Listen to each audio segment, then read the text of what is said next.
We are very sorry for the inconvenience, mga kapatid. Napakainit, ito ka.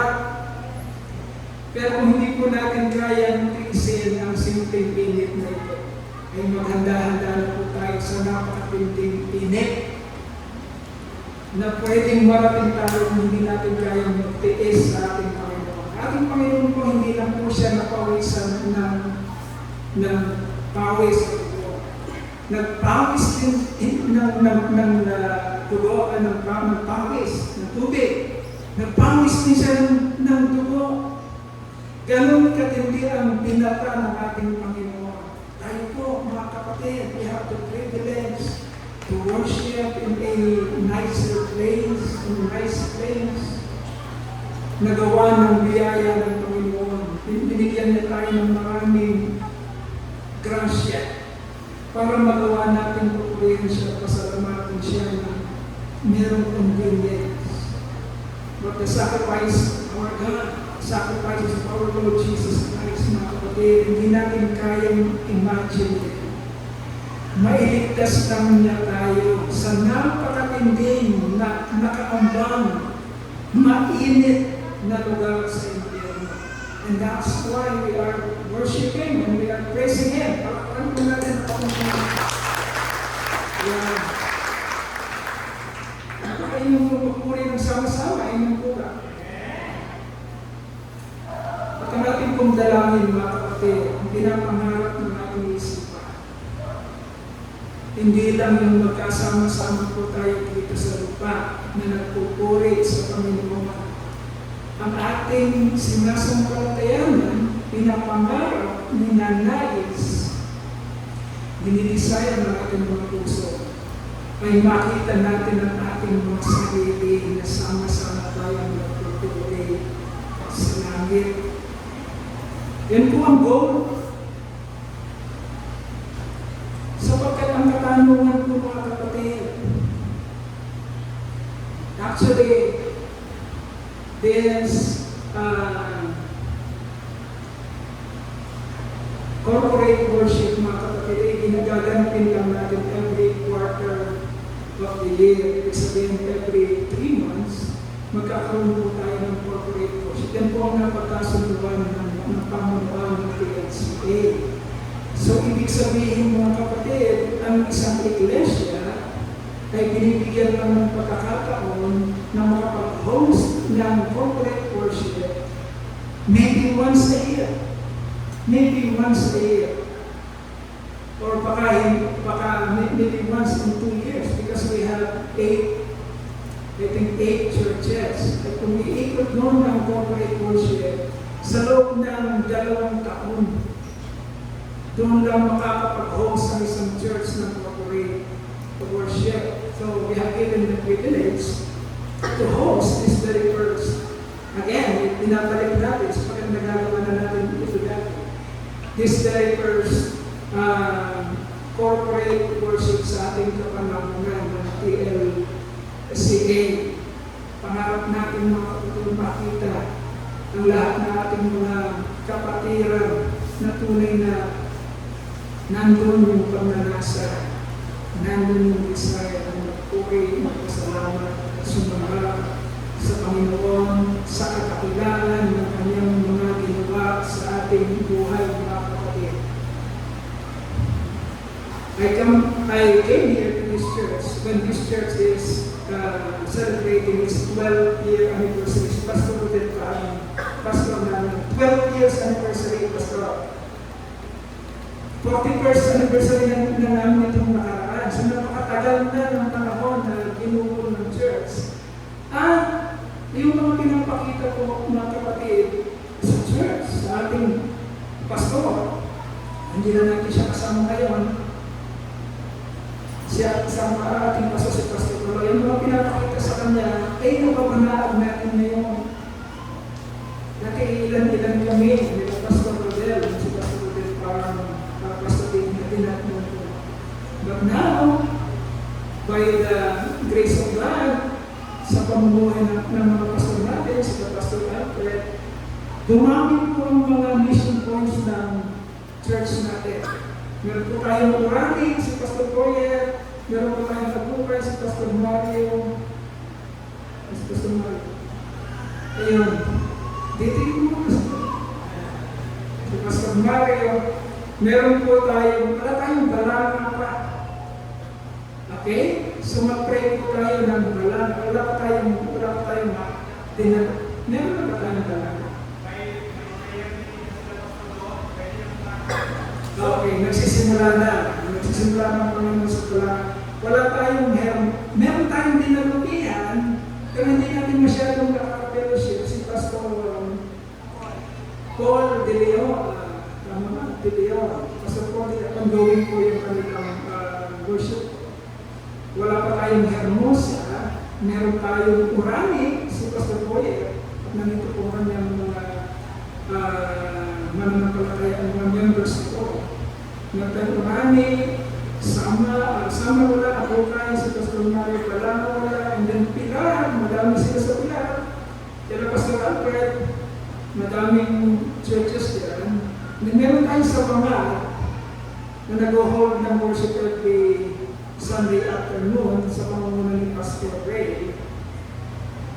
Na tayo Oreon, the main church of Oreon, meron tayong baga ni Pastor Dicky, pinamuna ni Pastor Dicky, at meron tayong morong, si Pastor Mike Lewis, our important pastor.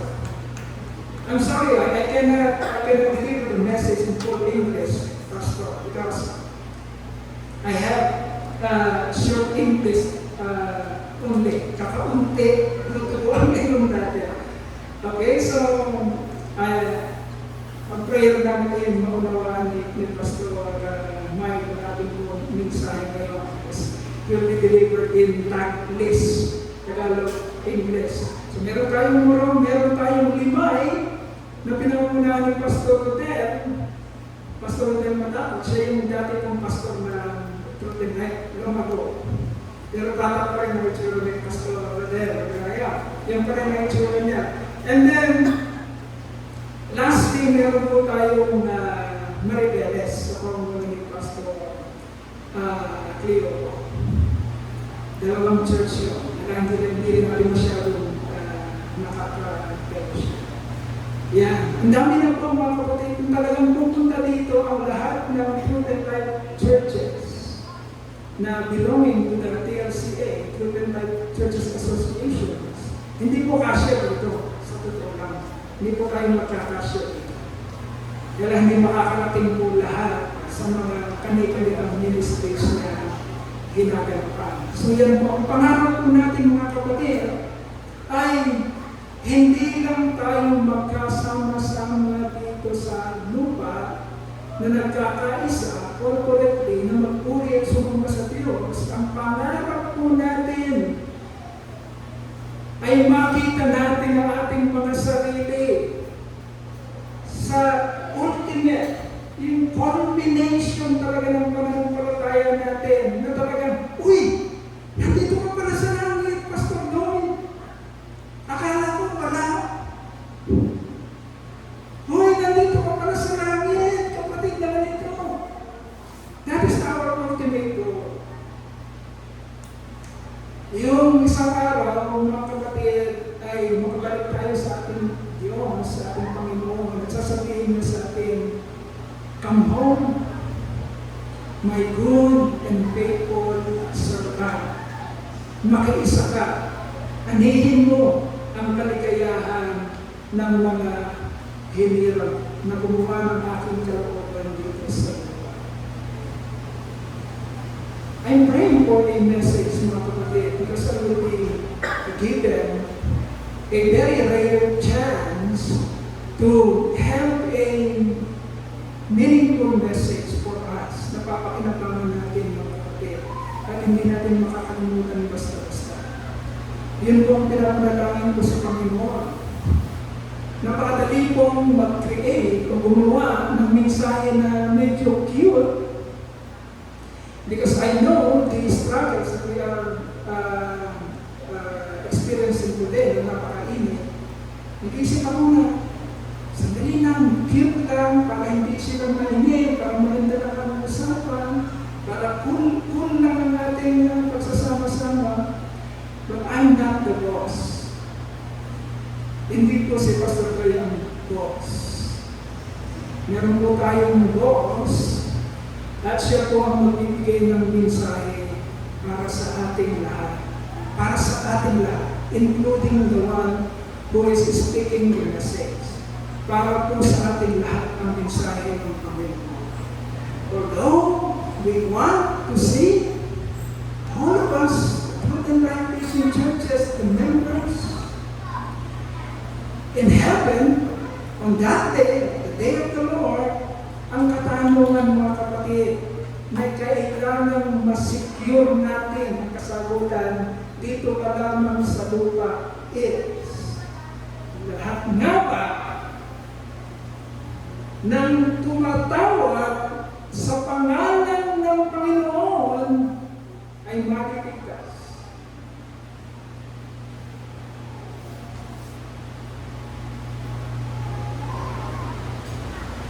This message calls for our purest responsibility as professing, yung nagsasabing tayo nga ay mga mananampalataya at anak ng Diyos. Lahat nga ba ng tumatawag sa pangalan ng Panginoon ay makakarating sa langit? That is the question to be answered in our very brief message for today. Okay. The title of our message is, Sunday Worship, TFC Corporate Worship. The title is, Not Everyone.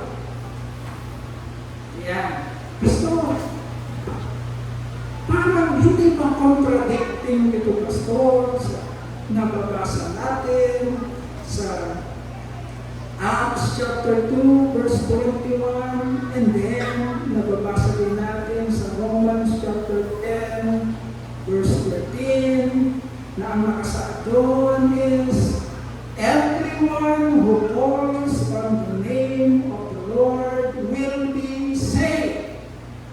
Ang lahat ng tumatawag sa pangalan ng Panginoon ay maliligtas nga. Nakasulat po ba yun? Kasasabi ko lang po ang versikulo. Nakasulat po yun sa Acts chapter 2 verse 21 and Romans chapter 10 verse 13. It has been said by the Apostle Peter and Apostle Paul. Yung mababasa natin sa Acts ay sinabi ni Apostol Pedro at yung mababasa natin sa Romans ay sinabi ni Apostol Pablo. Saan sila humugot ng katotohanan na yun? Ito po ay galing sa propesya sa Old Testament sa aklat ng Joel chapter 2, verse 28 to 32. Ang katanungan mga kapatid, when the prophet Joel, listen carefully, hindi tayo nagtatalo dito.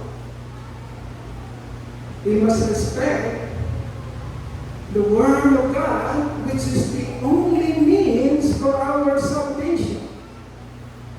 Okay? Titiisin natin muna lahat sa sandaling panahon para makuha natin yung laman ng katotohanan na magpapataya sa atin. Sinabi ko yung sa Bible, and you will know the truth, and the truth that you know will set you free. So if we will ignore the truth at hindi natin papansinin ang katotohanan, wala po tayong ibang hinihintay na paraan para palayain tayo. Ang nag-iisang paraan para makalaya tayo ay sa pamamagitan ng katotohanan maintindihan natin sa mga salita ng Diyos. Ang tanong is, kung sinabi ni Propeta Joel, sinabi rin ni Apostol Pablo, At sinabi ni Apostol Pedro na lahat ng tatawag sa pangalan ng ating Panginoon ay maliligtas niya, is it a contradiction of what Jesus Christ, our Lord, clearly told in Matthew chapter 7, verses 21 to 27. Sinabi ng tatlo, lahat ng tatawag sa pangalan ng Panginoon ay maliligtas niya. Sinabi ng Panginoon, not everyone. Contradiction po ba yun? Dito po pumapasok, mga kapatid, ang pag-aaral natin ng salita ng Panginoon. May tinatawag pong konteksto ang bawat nakatitik sa salita ng Panginoon. That's why it is very dangerous to just settle in a very little knowledge at gagawin mo yung katotohanan sa sarili mo at idadamay mo ang ibang tao dun sa maliit na pagkaunawa mo ng katotohanan. Okay? There is context in every word of God that is spoken in His Scripture. So ano ang ibig sabihin? Bakit sinabi ni Propeta Joel, ni Apostol Pablo, at ni Apostol Pedro na lahat ng tatawag sa pangalan ng ating Panginoon ay maliligtas? Ang konteksto ng mga kapatid is in Acts chapter 2 verse 21, lahat ng tatawag sa pangalan ng Panginoon are those whom God poured His Spirit into. Okay? Wala pong isa man, ito po ang katotohanan mga kapatid, na pinagkalooban ng Espiritu ng Panginoon na hindi magre-resulta ng pananampalataya, pagtanggap, at pagtawag sa Panginoon. Ang pinag-uusapan po ng tatlong tao patungkol sa katotohanan na ito mga kapatid, ang pinupuntirya nila ay ang mga taong hinirang at pinili ng Diyos para sa kaligtasan. At ipinapaliwanag ng ating Panginoong Jesucristo sino ang mga taong hinirang niya para sa kaligtasan. Bakit natin pinag-uusapan ito? It is very important for us, professing Christians, mga kapatid. Pag sinabi natin tayo Christian, no? Pag sinabi natin mga anak tayo ng Diyos, mga kapatid, ang Biblia ay nagtuturo ng pagkakakilanlan ng tunay na mga anak ng Diyos. Huwag po tayong magsisettle sa pangunawa na dahil tinanggap mo lang ang Panginoong Jesucristo, yun ang lahat at ligtas ka na. Well, that is not wrong.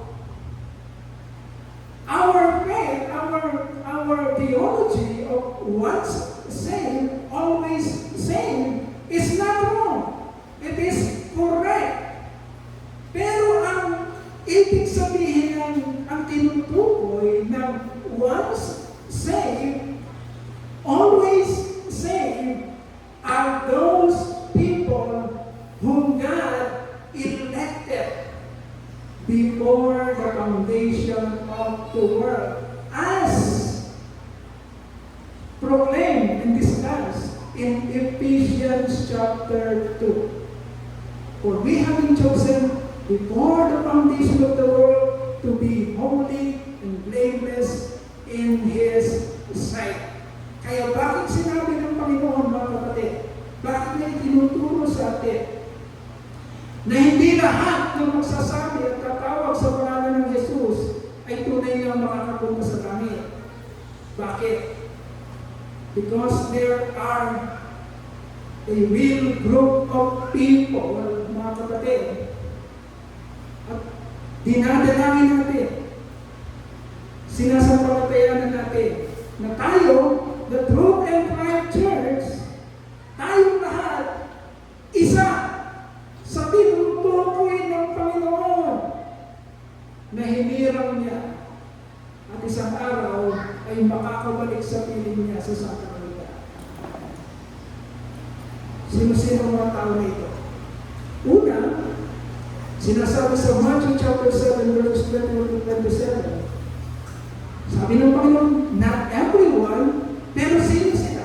Only those whom God will know to hear and practice the word. Tingnan natin ang sinasabi ng Panginoon. Okay. Not everyone who says to me, Lord, Lord, will enter the kingdom of heaven. Malinaw. Hindi tayo magsabi ang Panginoon sa Kristo. But only the one who does the will of my Father who is in heaven. 22. Many, hindi po kukunti marami. Many will say to me on that day, Lord, Lord, did we not prophesy in your name, and in your name drive out demons, and in your name perform many miracles? Mga kapatid, isipin mo mabuti. Sinong grupo, sinong sirkulo ng pananampalataya ang nagpa-practice ng ganito? Sino? Nagpa-practice ba ng ganyan ang Muslim? Ginagamit ba ng Muslim ang pangalan ng Jesus Christ? Hindi. Ng Hinduismo? Hindi. Ng Shintoismo? Hindi. Ng Buddhismo? Hindi. Sino ang gumagamit ng ganitong mga practices sa ministry? Tayo. In the name of Jesus Christ, I command you away, Satan. Leave this house. Leave this person. Tayo yun.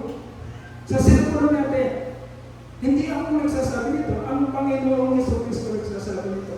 Many will say to me on that day, Lord, Lord, at ipaparada nila, sasabihin nila ang kanilang mga seemingly accomplishments of their ministry. Hindi ba may guts sila, may takas na loob na humarap sa Panginoon at sabihin, Lord, di ba ginamit mo? Di ba nangarap ako sa pangalan mo? Di ba nagpalayas ako ng demonyo sa pangalan mo? Di ba gumawa ko ng mga kapabalatan sa pangalan mo? Anong sasabihin ng Lord sa kanila? Then I will tell them plainly, I never knew you. Now in context, mga kapatid, ang ibig sabihin ng I never knew you is the same doon po sa konteksto ng pamamaraan ng Lord na mababasa natin sa Romans chapter 8, verse 28 onwards. Ano pong sinasabi doon, mga kapatid?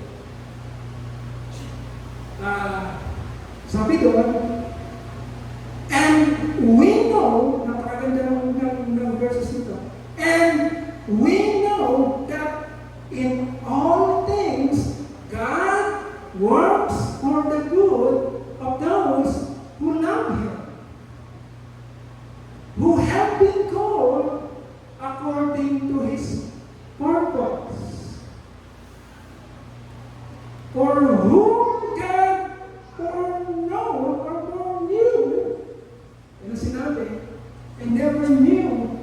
For those God foreknew, He also predestined. Those whom He predestined, He also called. Those whom He called, He also justified. Those He justified, He be also glorified. Ito yung makakabalik sa Panginoon. Sino yung mga tao na ito?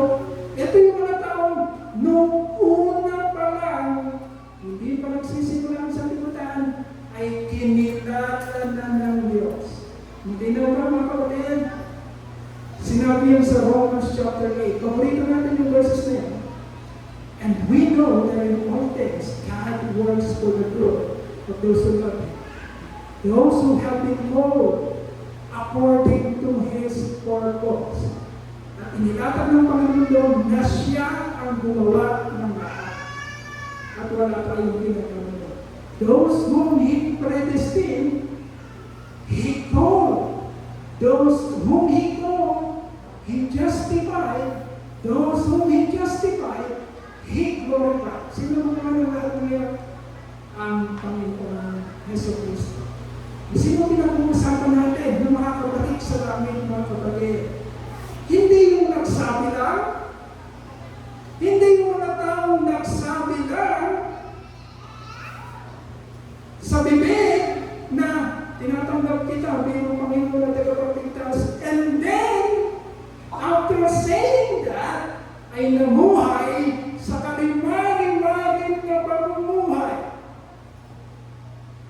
The scripture is not supporting any belief na magsasabi na ang kailangan lang ay tanggapin ng Panginoon at pagkatapos kapareho ka pa rin ng dati mong pagkatao. Walang masulit. Okay? But there are so many doctrines about that na dinidisil ang sangkatauhan. Pero huwag kayong magalala. Kung isa kayo sa mga hinirang ng Diyos, malalaman niyo ang katotohanan. Because that is the promise of God. That is His plan. Hindi pa nagsisimula ang sanlibutan. Ito, point number 2. Sino ang makababalik sa Panginoon? Matthew chapter 7 verses 13 to 14. Only those few people who find and enter the narrow gate, the narrow road, na sinasabi sa Matthew chapter 7 verse 13 to 14. Point number 2. Only those people who find and enter the narrow gate. Enter through that narrow gate. For wide is the gate, and broad is the road that leads to destruction. And how many? Many.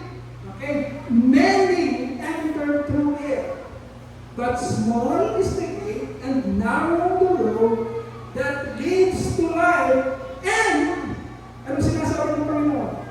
Gano'n karami yung taong pupunta doon? A few. Okay? Kukunti. Ang dalangin natin, Truth and Life Christian Church, isa tayo sa kukunti.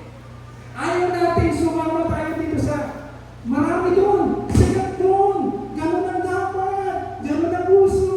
Ayaw natin sumama doon. Saan tayo sasama? Sa kukunti na nakita talaga ang katotohanan at pinamimiligan ang katotohanan. Yun ang pangalawang punto sa mga kapatid. Because many professing Christians nowadays, maraming magsasabi ng Kristiyano ko. Member ako ng Truth and Life Christian Church o Rio. Member ako ng Truth and Life Christian Church. Orani, o Limay, o Pilar. Member ako. Maraming nagsasabing magpuprofess na sila ay Kristiyano. And they will pretend to enter that narrow gate or narrow road, but you will see their lives living in the broad way. Okay? Maraming nagsasabing Kristiyano. Pero hindi nito pinapatutuhanan ng nangyayari sa kanilang mga buhay. Ayaw natin mangyari sa atin ng Truth and Life Christian Church. Ayaw natin. Gusto natin maging makatotohanan tayo. Maraming magpapanggap at nakakalungkot. Or the news in the mainstream Christianity. Nakakalungkot. Ang isang sikat na pastor, Hillsong, New York, bakit alam mo siya? Napakasikat niya. Member niya si Justin Bieber. Member niya si Kevin Durant, mga sikat. Member niya mga celebrity. Ito yung pastor na to, si Carl Lentz. Napakasikat na pastor. Natitibi siya, kinakausap nila Oprah Winfrey and something. Natitibi siya. But, nahuli siya multiple times sa pambababae. By that scale of ministry, nahuli siya sa pambababae, adultery. Mga kapatid, tandaan niyo ito. Bakit hindi na makakabalik sa langit kailan pa man si Satanas, si Lucifer? Tandaan niyo itong truth na ito. Bakit hindi na makakabalik si Satan sa langit? Because Satan already see face to face God. He know the truth. Alam niya ang katotohanan. But pinili pa rin niya na samatahin at hindi galang at hindi sundin ang Diyos. Lalo na sa aming mga pastor. Mga pastor, Truth and Life, tayo ng tagapangalaga ng church. Okay? We are the watchmen. Tayo binibigyan ng pagkakataon ng Lord na makita ang paninira o pandaraya ng Diablo sa ating mga iglesia.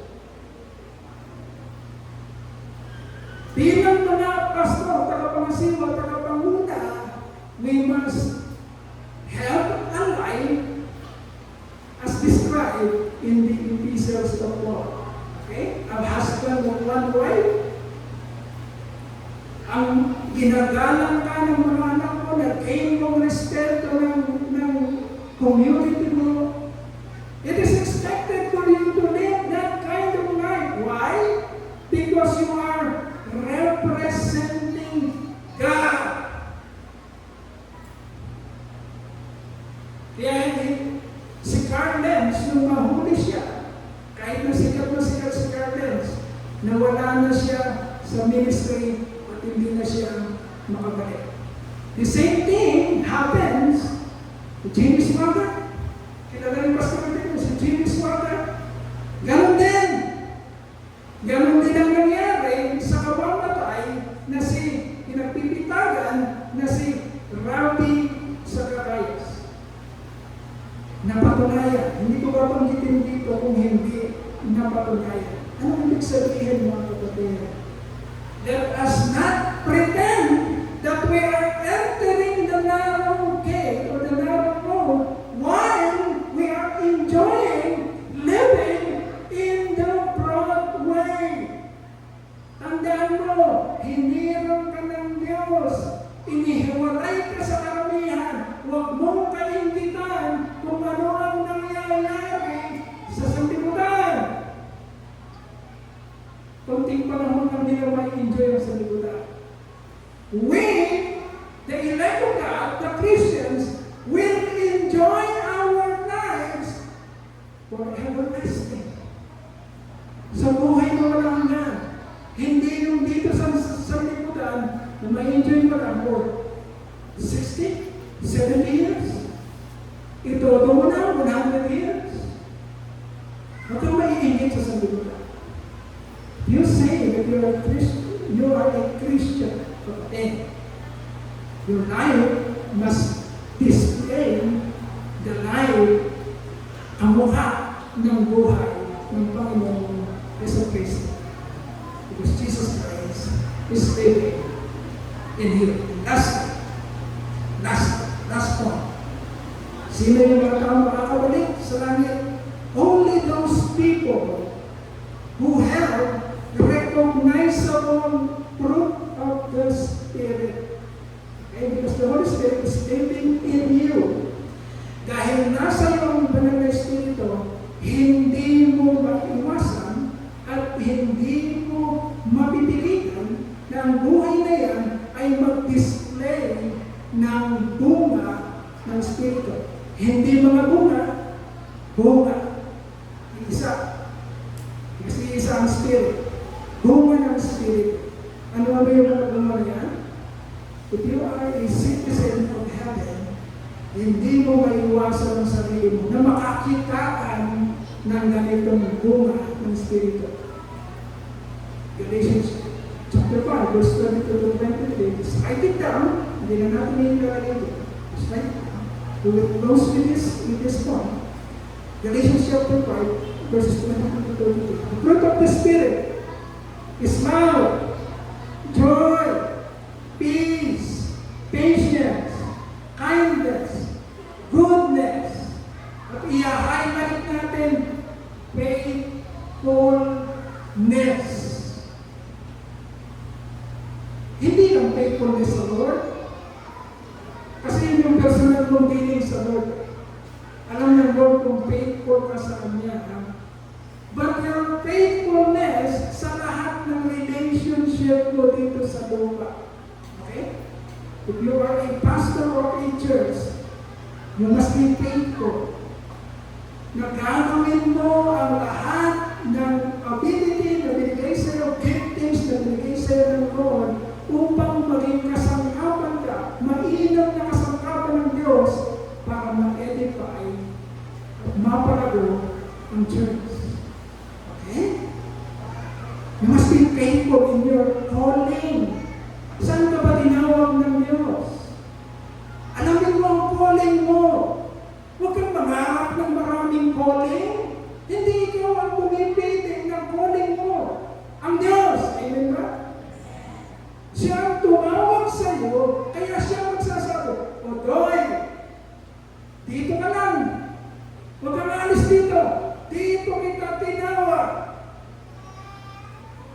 And because God is our boss, hindi tayo dapat pumalag kung ano ang inuutos ng Diyos sa atin. At hindi tayo dapat mangarap ng iba pa sapagkat malinaw kung saan ka at kung ano ang pagkatawag mo sa Panginoon. If God wants you to speak, to deliver the message coming from God, you must be first, you must study diligently. Mag-aral ka ng mabuti sa Word. Huwag mong bigyan o pakainin ang mga pinagkatiwala sa iyo ng Diyos ng mga mensahe na hindi naman nakita sa mga salita ng Diyos. Huwag mo sabihin dahil cute ang message. Huwag mo sabihin dahil sikat ang message. No. Sabihin mo dahil yun ang pinapasabi ng Diyos with all boldness and with all confidence. Hindi ka nagpo-compromise sa tao. Hindi ang tao ang hahatol sa iyo bilang mensahero ng Panginoon. Ang hahatol sa iyo ay ang Diyos na tumawag sa iyo. So you must be faithful in your calling in the church, in your family, in your children, in your life especially. A man of God, a worker of God, a messenger of God, a pastor, a deacon, a leader, must be faithful. Okay? Para mag-ino ang respeto ng mga pinagkatiwala sa iyo ng Panginoon. Okay. So, in application, how to be sure that we really are entering the way to heaven and that we truly are a Christian? Ano tayo makakasiguro? Makakasiguro tayo mga kapatid, we can be sure we are really a Christian, an elect of God, and we are living a life na papunta sa langit if we are experiencing two things. Una, kung na-experience ko ang banal na Espiritu na namumuhay sa iyo at nakikipamahay sa iyo. Nararamdaman mo ba ang Espiritu sa buhay?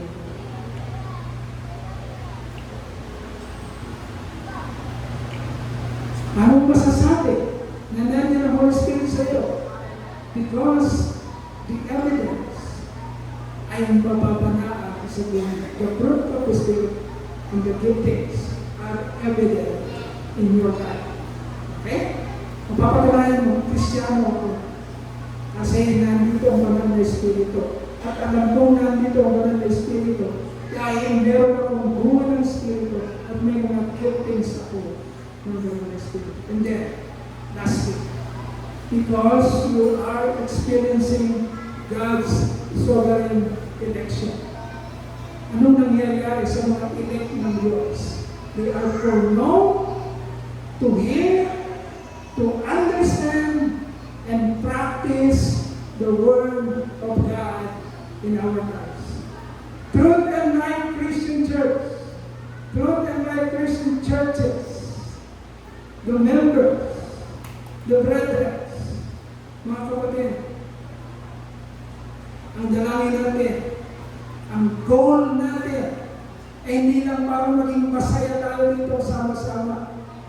Ang ultimate goal natin, ang ating lubos na kaligayahan, ay isang araw, makita-kita tayo sa langit. Doon natin mapapatunayan na talagang totoo ang ating pagsasama-sama at ang ating pananampalataya. Paraan ko natin.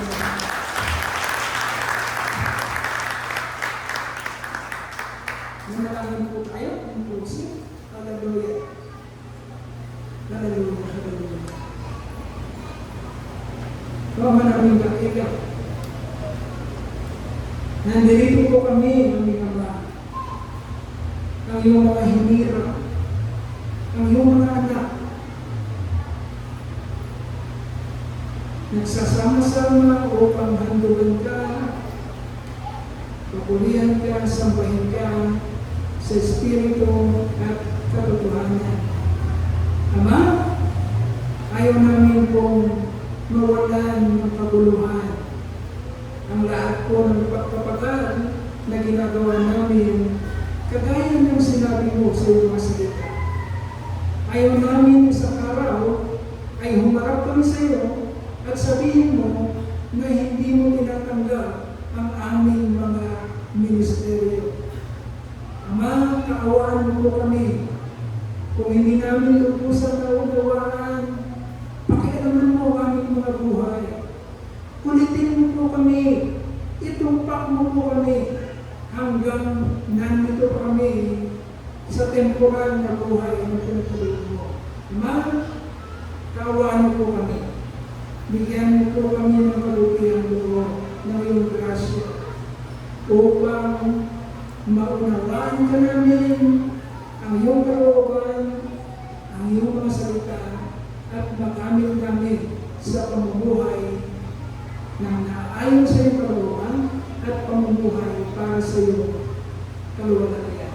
Ma, here we are, your association, your churches, the Truth and Life Christian Churches, itinataas po namin sa iyo ang aming mga papuri at pasasalamat. Sa iyo po itong lahat. Amin naman. Pinatas namin sa pangalan ng iyong anak, ang aming Panginoon at tagapagligtas na si Yesu Cristo. Amen. Amen.